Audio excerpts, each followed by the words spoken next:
2026-27ನೇ ಸಾಲಿನ ಪಿಪಾ ವಿದ್ಯಾರ್ಥಿ ವೇತನಕ್ಕಾಗಿ ಆನ್ಲೈನ್ ಮೂಲಕ ಅರ್ಜಿಗಳನ್ನು ಕರೆದಿದ್ದಾರೆ. ಇದು 100% ಟ್ರಸ್ಟೆಡ್ ಆ್ಯಂಡ್ ಜೆನ್ಯೂನ್ ಆಗಿರುವಂಥ ಸ್ಕಾಲರ್ಶಿಪ್ಪು. ಪ್ರತಿ ವರ್ಷವೂ ಕೂಡ ಇವರು ಆನ್ಲೈನ್ ಮೂಲಕ ಅರ್ಜಿಗಳನ್ನು ಕರೆದು ಪ್ರತಿ ವರ್ಷವೂ ಕೂಡ ಅರ್ಹತಾ ಮಾನದಂಡಗಳನ್ನು ಪೂರೈಸಿದಂಥ ವಿದ್ಯಾರ್ಥಿಗಳಿಗೆ ವಿದ್ಯಾರ್ಥಿ ವೇತನವನ್ನು ನೀಡ್ತಾ ಇದ್ದಾರೆ. ಈ ವರ್ಷವೂ ಕೂಡ ಈಗಾಗಲೇ ಆನ್ಲೈನ್ ಮೂಲಕ ಅರ್ಜಿಗಳು ಪ್ರಾರಂಭವಾಗಿದ್ದು, ಅರ್ಜಿ ಸಲ್ಲಿಸಲು ಕೊನೆಯ ದಿನಾಂಕ 7/7/2026 ಕೊನೆಯ ದಿನ ಆಗಿರುತ್ತೆ. ಅರ್ಹತಾ ಮಾನದಂಡಗಳನ್ನು ಹೊಂದಿರುವಂತಹ ಎಲ್ಲ ವಿದ್ಯಾರ್ಥಿಗಳು ಕೂಡ ಮಿಸ್ ಮಾಡದೆ ಈ ಒಂದು ವಿದ್ಯಾರ್ಥಿ ವೇತನಕ್ಕೆ ಅರ್ಜಿಗಳನ್ನು ಸಲ್ಲಿಸ್ರಿ. ಪ್ರತಿಯೊಂದು ಮಾಹಿತಿಯನ್ನು ಕೂಡ ವಿಡಿಯೋದಲ್ಲಿ ಸಂಪೂರ್ಣವಾಗಿ ತಿಳಿಸಿಕೊಡ್ತಾ ಇದ್ದೀನಿ. ದಯವಿಟ್ಟು ವಿಡಿಯೋನ ಪೂರ್ತಿಯಾಗಿ ವೀಕ್ಷಣೆ ಮಾಡಿರಿ. ಮತ್ತು ಇದೇ ಮೊದಲ ಬಾರಿಗೆ ಯಾರಾದರೂ ನಮ್ಮ ಯೂಟ್ಯೂಬ್ ಚಾನಲ್ನ ನೋಡ್ತಾ ಇದ್ದರೆ ದಯವಿಟ್ಟು ಸಬ್ಸ್ಕ್ರೈಬ್ ಮಾಡ್ಕೊರಿ. ಹಾಗೆ ಈ ವಿಡಿಯೋನ ಇತರ ನಿಮ್ಮ ಗೆಳೆಯರಿಗೂ ಕೂಡ ಆದಷ್ಟು ಬೇಗನೆ ಶೇರ್ ಮಾಡಿರಿ.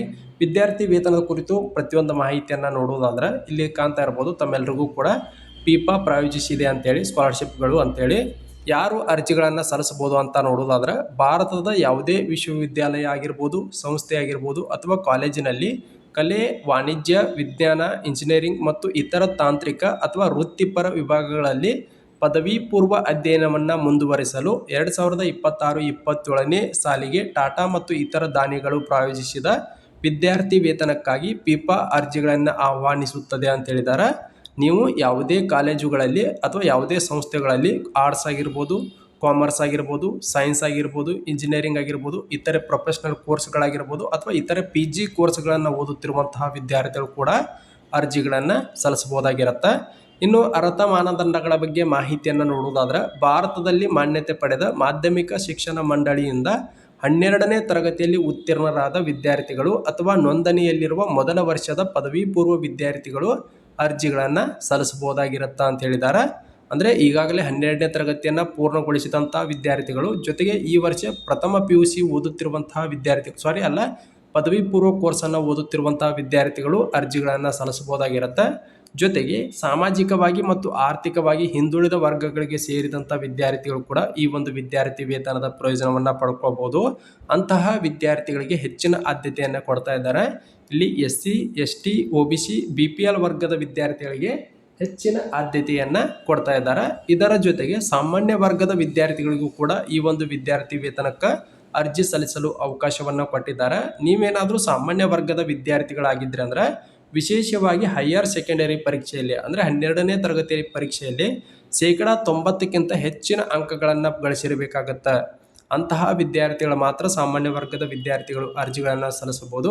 ಉಳಿದ ಅಭ್ಯರ್ಥಿಗಳಿಗೆ ಯಾವುದೇ ರೀತಿಯಾದಂಥ ಅಂಕಗಳ ಬಗ್ಗೆ ಮಾಹಿತಿಯನ್ನು ಕೊಟ್ಟಿಲ್ಲ. ಆದರೂ ಕೂಡ ನೀವು 85%ಕ್ಕಿಂತ ಹೆಚ್ಚಿನ ಅಂಕಗಳನ್ನು ಗಳಿಸಿದರೆ ಈ ಒಂದು ವಿದ್ಯಾರ್ಥಿ ವೇತನ ಬರುವಂತಹ ಸಾಧ್ಯತೆ ಅತಿ ಹೆಚ್ಚಾಗಿರುತ್ತೆ ಅಂತ ಹೇಳಿದ್ದಾರೆ.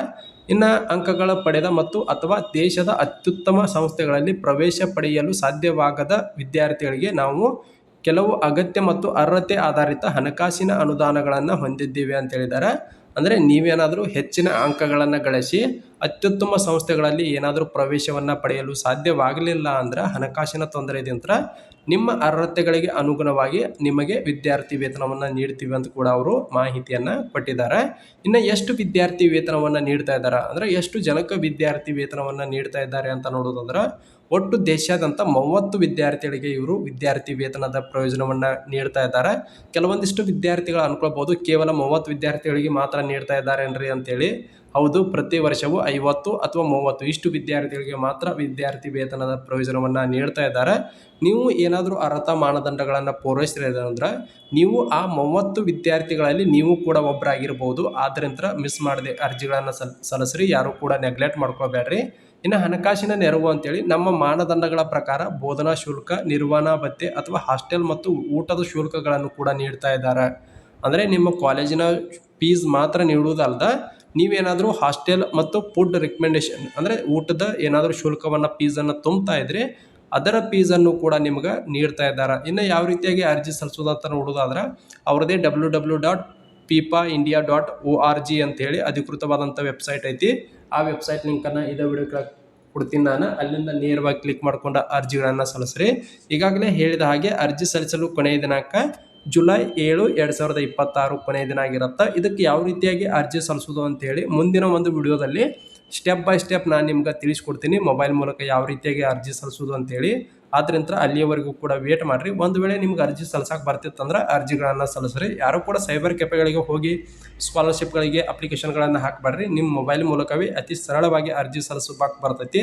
ಅದು ಯಾವ ರೀತಿ ಅಂತೇಳಿ ಈಗಾಗಲೇ ಎಲ್ಲ ವಿದ್ಯಾರ್ಥಿ ವೇತನಗಳ ಕುರಿತು ಮಾಹಿತಿಯನ್ನು ಕೊಟ್ಟಿದ್ದೀನಿ. ಈ ಒಂದು ವಿದ್ಯಾರ್ಥಿ ವೇತನದ ಕುರಿತು ಕೂಡ ನಾನು ನಿಮ್ಗೆ ಸಂಪೂರ್ಣವಾಗಿ ತಿಳಿಸ್ಕೊಡ್ತೀನಿ ಅಂತ ಹೇಳ್ತಾ, ದಯವಿಟ್ಟು ಈ ವಿಡಿಯೋನ ನಿಮ್ಮ ಗೆಳೆಯರಿಗೂ ಕೂಡ ಶೇರ್ ಮಾಡಿರಿ. ಹಾಗೆ ವಿಡಿಯೋ ಇಷ್ಟ ಆಗಿತ್ತಂದ್ರೆ ಲೈಕ್ ಮಾಡಿರಿ. ಹಾಗೆ ಮೊದಲ ಬಾರಿಗೆ ನೋಡ್ತಿರುವಂಥವ್ರು ಸಬ್ಸ್ಕ್ರೈಬ್ ಮಾಡ್ಕೊರಿ ಅಂತ ಹೇಳ್ತಾ ಈ ವಿಡಿಯೋನ ಇಲ್ಲಿಗೆ ಮುಗಿಸ್ತಾ ಇದ್ದೀನಿ.